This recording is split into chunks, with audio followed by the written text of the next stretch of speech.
All right, let me give you guys a couple practice problems for using the molarity formula and the parts per million formula. So I'll go over 2 problems for molarity and then 2 for parts per million. I'm going to go kind of quick so that you'll have time to do these 2 worksheets. So you got this worksheet here, front and back, and then this one here, front and back.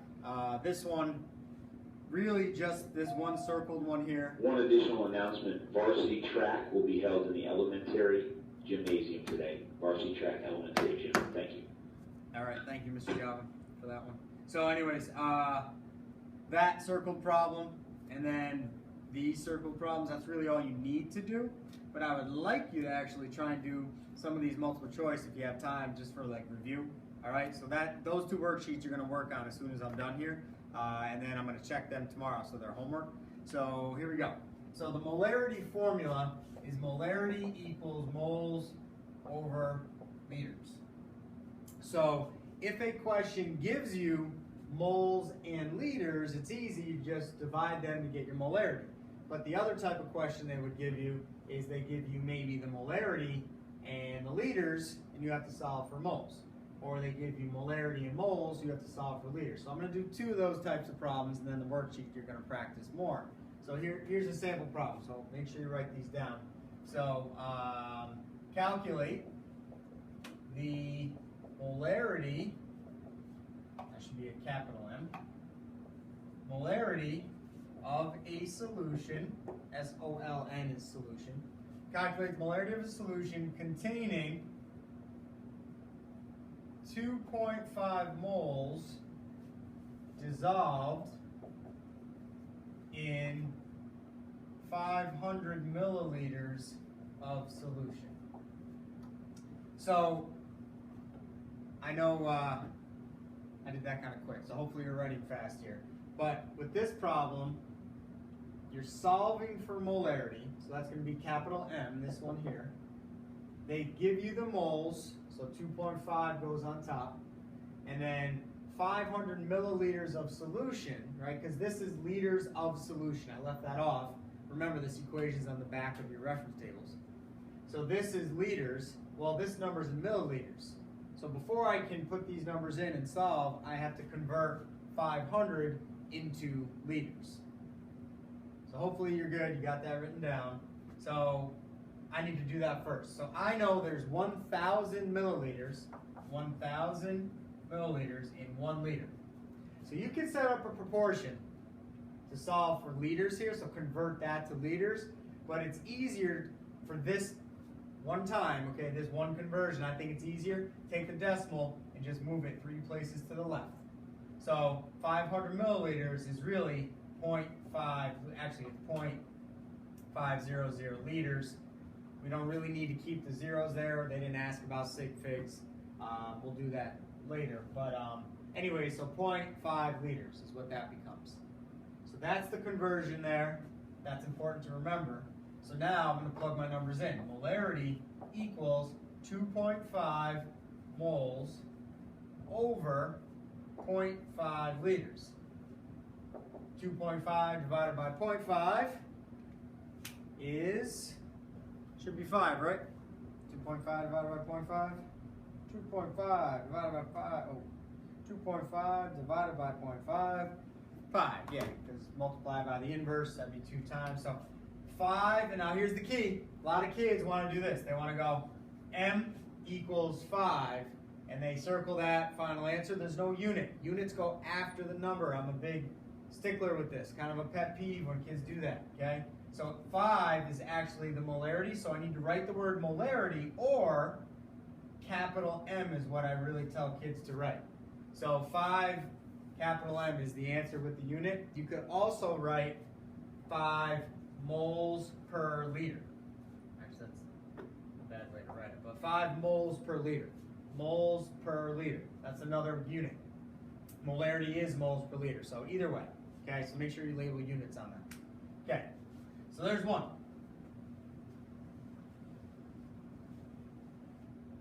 All right, I'm actually going to do a parts per million now because I think molarity you guys should be pretty good with. I'm going to let you kind of work with that worksheet.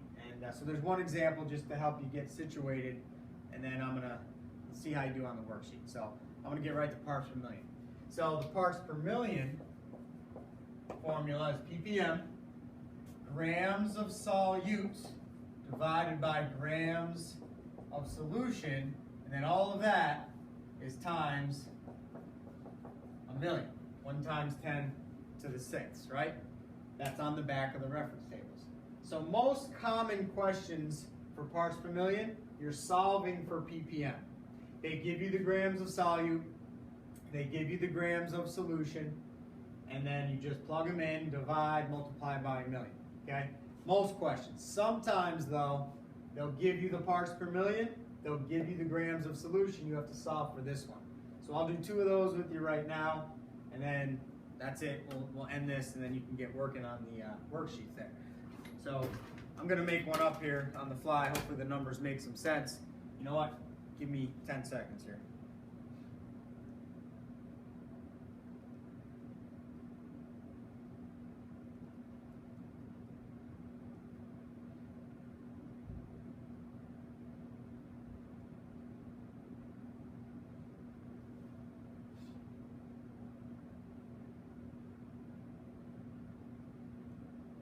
Sorry, more than 10 seconds. I just want to give you a problem that makes some kind of sense.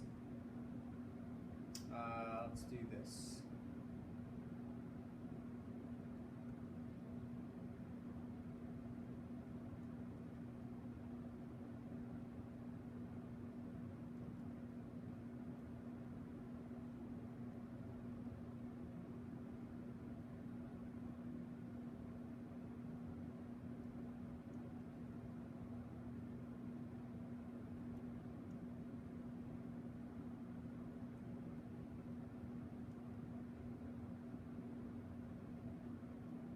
Sorry guys. This is what happens when you do it on the fly on a Friday afternoon and you're not planning what you're doing here. Okay. All right. So there, let's do this. Let's say a student measured let's see, what do we have? We'll go with 5,000 grams of, we'll say, lake water, because usually these questions involve a lake, river, stream. So a student, scientist, somebody takes a sample from a local water source, and then they'll just come up with some number about parts per million or grams, and then you have to calculate it. So we'll say student measured 5,000 grams of lake water solution, and determined that the PB plus 2 concentrate, or PB plus 2, you know what, sorry, let's just do this.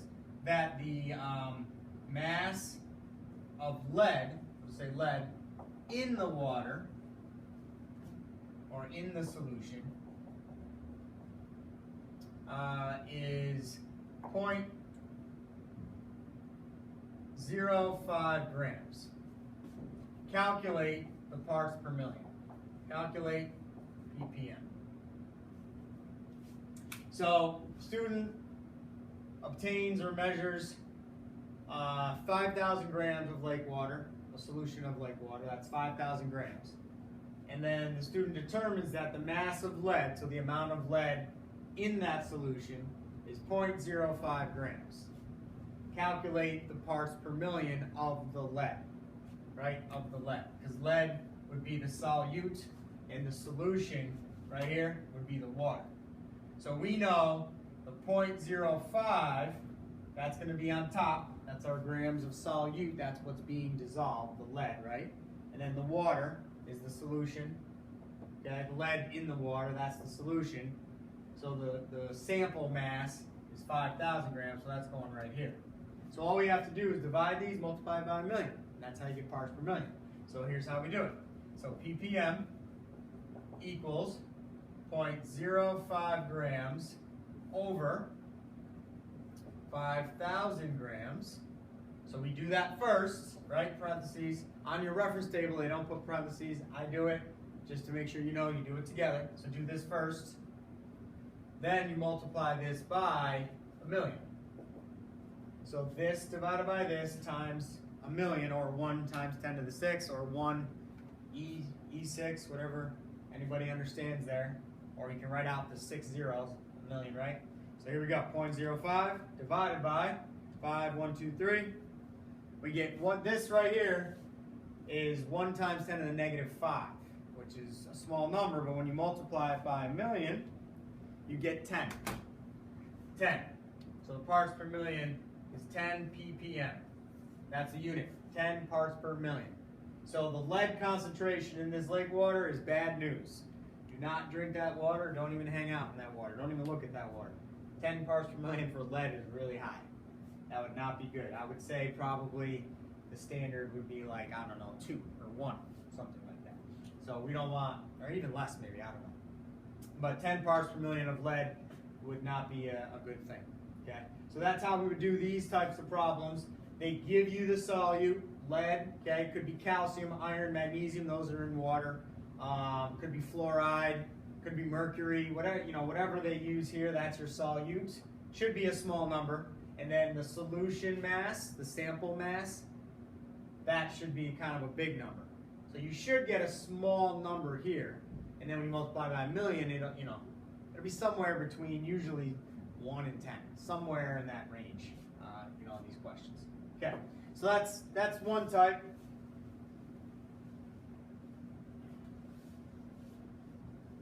Let me see if I can come up with one here.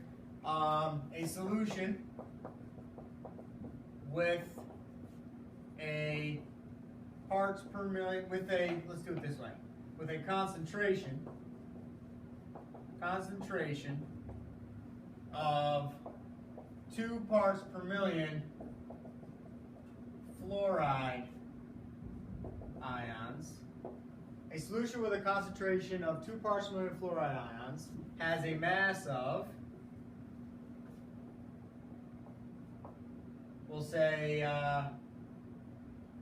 we'll keep numbers kind of easy here, 10,000 grams. Calculate the mass of fluoride ions in the solution. Okay, a solution with a concentration of 2 parts per million, so I need that number for sure, of fluoride ions, has a mass of 10,000 grams. I'll need that number. Calculate the mass of fluoride ions. All right, so I'm going to give you, 30 seconds, let's say. Continue to copy that. Make sure you copy that down. I'm going to erase the bottom here so I have more room.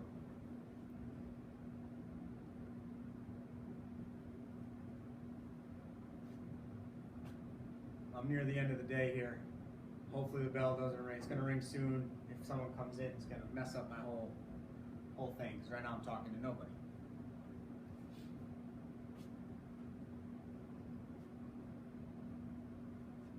All right, hopefully you got the question down. So we're looking for this. The mass of the fluoride ions, that's the solute. That's the top of that parts per million equation. I know the mass of the solution, and I know the parts per million. So here's how we would fill in the parts per million equation. 2 equals x over 10,000 grams times 1,000,000. So this is parts per million equals grams of solute divided by grams of solution times 1,000,000. They gave me the parts per million, so I know the concentration. I know the grams of solution. I don't know the mass of fluoride. That's what X is. If some of you are sitting here looking at it going, I don't know how to solve that, it is algebra, it's just algebra, so I'll show you how to do it, and hopefully, it'll seem easier or easy to you. So what I would do, and there's different ways to do it, but what I would do, I would divide this, there's the bell, hopefully no one comes in. I would divide this whole side by 1,000,000. That cancels this out. Then I would divide 2 by 1,000,000. So I'm going to do that, then I'm going to erase and rewrite it. So 2 divided by a million is 2 times 10 to the negative 6. This is 2 times 10 to the negative 6. Or 0.12345, either one. These are going to cancel.